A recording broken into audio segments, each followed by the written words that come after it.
Hello students, हमने इससे पहले सेल स्ट्रक्चर्स के कुछ कंपोनेंट्स ऑर्गेनेल्स के बारे में बात किया था, जैसे कि सेल मेम्ब्रेन, न्यूक्लियस, साइटोप्लाज्म। अब हम बात कर रहे हैं आज हम माइटोकॉन्ड्रिया की। माइटोकॉन्ड्रिया होता क्या है? माइटोकॉन्ड्रिया हमारे सेल के पावर हाउस होता है। हम आगे बढ़ें तो अगर हम माइटोकॉन्ड्रिया की बात करें तो माइटो ग्रीक वर्ड है जिसको कहते हैं थ्रेड, और कॉन्ड्रिया मीन्स होता है ग्रेन्यूल्स, यानी छोटे छोटे पार्ट होते हैं, granules. Mitochondria 90% of cell energy mitochondria produce करता है, बनाता है। Produce 90% of cell energy in the form of ATP, यानी माइटोकॉन्ड्रिया सेल में 90% एनर्जी माइटोकॉन्ड्रिया प्रोड्यूस करता है। किस फॉर्म में? एटीपी फॉर्म में। एटीपी क्या होता है? एटीपी का फुल फॉर्म होता है adenosine triphosphate. Adenosine tri ATP adenosine triphosphate. Mitochondria को power house of the cell कहते हैं। क्यों कहते हैं पावर ऑफ द सेल? क्योंकि 90% एनर्जी माइटोकॉन्ड्रिया ही प्रोड्यूस करती है। फिर हम बात करते हैं आगे, convert nutrient into ATP in the presence of oxygen. जो एनर्जी क्रिएट होती है, एनर्जी यहाँ माइटोकॉन्ड्रिया प्रोड्यूस करती है एटीपी फॉर्म में, तो कहाँ से एनर्जी प्रोड्यूस करती है? जो न्यूट्रिएंट सेल में प्रेजेंट होते हैं उस न्यूट्रिएंट को एटीपी में कन्वर्ट करती है। प्रेजेंस ऑफ ऑक्सीजन, यानी ऑक्सीजन के मौजूदगी में एटीपी में कन्वर्ट करती है। इसको हम क्या कहते हैं? Aerobic respiration. एरोबिक रेस्पायरेशन या तरह प्रेजेंस ऑफ ऑक्सीजन। माइटोकॉन्ड्रिया के जो नंबर होते हैं सेल में, नंबर किसी में बहुत होते हैं, किसी में कम होते हैं, किसी में नहीं होते हैं, किसी सेल में। तो number of mitochondria depends upon physiological activity of the cell. जो माइटोकॉन्ड्रिया के नंबर हैं वो सेल के फिजियोलॉजिकल एक्टिविटी के ऊपर डिपेंड करते हैं। For example, red blood cell 0 and most active cell such as liver, वो सेल जो मोस्ट एक्टिव होती है सच एज लीवर, मसल्स, इसमें 100 to 200 numbers of mitochondria present होते हैं। अब हम बात करेंगे स्ट्रक्चर ऑफ माइटोकॉन्ड्रिया। तो हम आगे स्ट्रक्चर की बात करें तो हम इस स्ट्रक्चर को देखें तो सबसे पहली चीज है डबल मेम्ब्रेन बॉन्ड होता है। डबल मेम्ब्रेन बॉन्ड, इस कैसे डबल मेम्ब्रेन बॉन्ड? एक outer membrane and inner membrane. Second हम बात करें कि इसके शेप की, तो इसके शेप रॉड टाइप होता है और इसकी लेंथ जो होती है 1 to 10 माइक्रोमीटर होती है।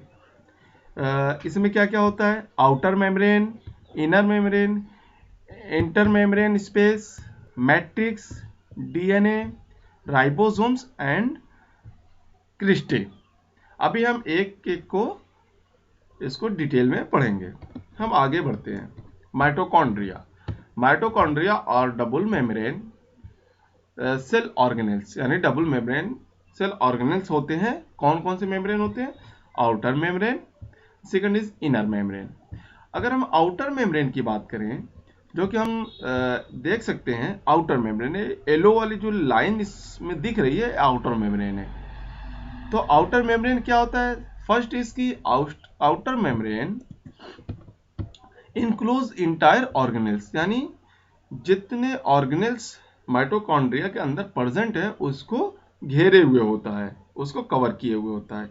Second, freely permeable to small molecule, और जो स्मॉल मॉलिक्यूल होते हैं उसको एंट्री करने की परमिशन होती है, यानी और माइटोकॉन्ड्रिया के अंदर एंट्री करने की परमिशन होती है आउटर मेम्ब्रेन को क्रॉस करने की। और जो लार्ज मॉलिक्यूल होते हैं उनके लिए ट्रांसपोर्ट सिस्टम होता है जो होता है बाई प्रोटीन चैनल। हम इस पे बात करें तो जो आउटर मेम्ब्रेन दिख रही है, आउटर मेम्ब्रेन पहली चीज़ कवर किए हुए है इनर पार्ट को, दूसरी है कि स्मॉल मॉलिक्यूल को परमिएबल होती है, बट लार्ज मॉलिक्यूल के लिए परमिएबल नहीं होती है। लार्ज मॉलिक्यूल जो होते हैं वो बाई प्रोटीन चैनल एंट्री करते हैं। ठीक है, नेक्स्ट आगे बढ़े, इनर मेम्ब्रेन। अगर हम इनर मेम्ब्रेन की बात करें तो इनर मेम्ब्रेन जो होता है वो आउटर मेम्ब्रेन के अंदर होता है। तो inner membrane involve in the formation of cristae. हमने बताया कि एक चीज है क्रिस्टी। क्रिस्टी क्या होता है? क्रिस्टी जो इनर मेम्ब्रेन फोल्ड होती है, जहां पे फोल्ड होती है फिंगर लाइक, तो इसको हम कहते हैं क्रिस्टी। जो फोल्डिंग अंदर दिख रही है क्रिस्टी, फिंगर लाइक। और मैट्रिक्स में फिंगर की तरह होता है। Most selective permeable, outer membrane में हमने देखा कि जो स्मॉल होते हैं वो फ्रीली परमिएबल होते हैं, जो लार्ज होते हैं वो प्रोटीन चैनल के थ्रू होते हैं। बट इनर मेम्ब्रेन जो होती है वो कुछ सेलेक्टिव ही मॉलिक्यूल को एंट्री देती है, परमिएबल होती है। अब हम इंटर मेम्ब्रेन की बात करते हैं। Inter membrane space between inner and outer membrane. हम आ जाते हैं स्ट्रक्चर पे। स्ट्रक्चर हम देखें तो ये आउटर मेम्ब्रेन है और ये व्हाइट कलर जो दिख रहा है इनर मेम्ब्रेन है।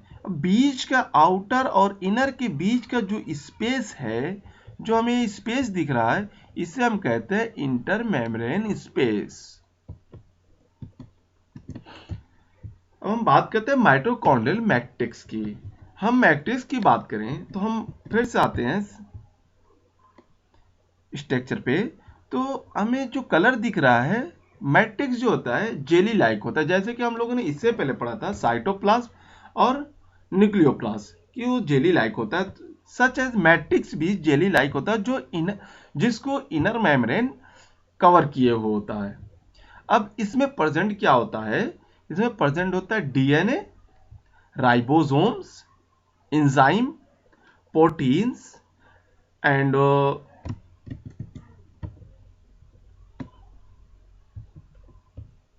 राइबोसोम्स। तो जेली लाइक सब्सटेंस होते हैं, space enclosed bye inner membrane, उसको इनर मेम्ब्रेन कवर किए होता है। इसमें डीएनए होते हैं, एंजाइम्स होते हैं, प्रोटीन्स होते हैं, राइबोसोम्स होते हैं। अब हम ये हुई स्ट्रक्चर की बात। अब हम फंक्शंस की अगर बात करें माइटोकॉन्ड्रिया के फंक्शन, तो सबसे पहली चीज है कि ये एरोबिक रिस्पायरेशन से एनर्जी क्रिएट करता है, वो एनर्जी जो सेल को फंक्शन में हेल्प करता है। दूसरा है कि स्टेरॉइड सिंथेसाइज करता है। सिंथेसाइज मतलब बनाना, स्टेरॉइड को बनाता है, वहां से प्रोड्यूस करता है। और power house of the cell इसको कहते हैं, ATP mill of the cell. Mill मतलब कि फैक्ट्री, यानी यहां से एटीपी क्रिएट होता है, एनर्जी क्रिएट होती है एटीपी फॉर्म में। सेकेंड लार्जेस्ट सेल ऑर्गेनेल्स होता है। इससे पहले हमने पढ़ा था सेल में सबसे बड़ा यानी लार्जेस्ट ऑर्गेनेल्स होता है न्यूक्लियस, तो दूसरे नंबर पे होता है माइटोकॉन्ड्रिया। सेल डेथ, यानी अभी तक कुछ प्रोड्यूस करने की बात हो रही थी, लेकिन ये सेल किल करने में भी हेल्प करता है, जिसको हम कहते हैं ओपोप्टोसिस, यानी वो सेल जो अननेसेसरी इंक्रीज हो रही है या फिर डैमेज हो रही है, जो हमारे दूसरे सेल को नुकसान पहुंचा रही है, तो उस सेल को डेथ करके नई बनाता है। बाय रिलीजिंग एंजाइम, यानी सेल डेथ का कैसे प्रोसेस होता है? एक एंजाइम को रिलीज करता है माइटोकॉन्ड्रिया। एंजाइम का नेम होता है साइटोक्रोम सी। साइटोक्रोम सी के थ्रू सेल की डेथ भी करता है। Storing calcium and heat production.